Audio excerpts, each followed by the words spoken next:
On spotlight pa rin ang mga ganap sa GMA Gala 2024. Tulad ng dream come true raw na photobomb moment ni comedy genius Michael V. At viral na video bombing naman ni Glyza De Castro. May report si Nelson Canlas.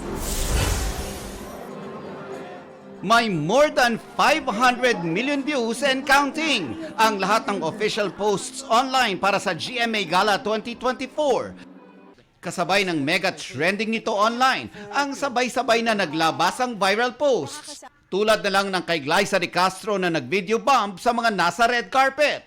Hindi raw napansin ng Running Man Philippines Season 2 star na may camera sa kanyang harapan dahil busy siya sa catching up chismisan sa mga nakita niya sa red carpet. Parang sa mga event na ganito, dito lang talaga nangyayari yun eh. Di ba parang ang saya to celebrate GMA together.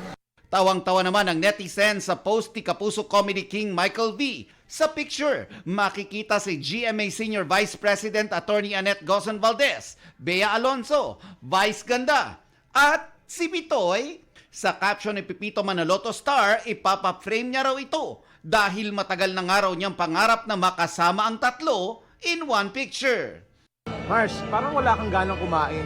Sa isang TikTok video naman, Tumayo ka naman dyan. kuwelang ibinahagi ni Elsa Manilin Reynes kung bakit ayaw niyang tumayo at makiparty.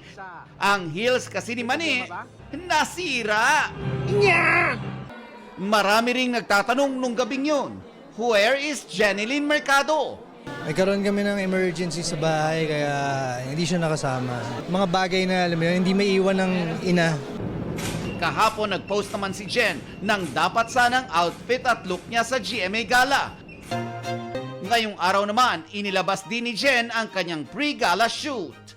Nelson Canlas nagbabalita para sa GMA Integrated News.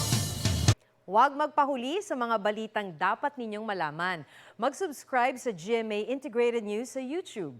Sa mga kapuso abroad, subaybayan nyo kami sa GMA Pinoy TV at sa www.gmanews.tv.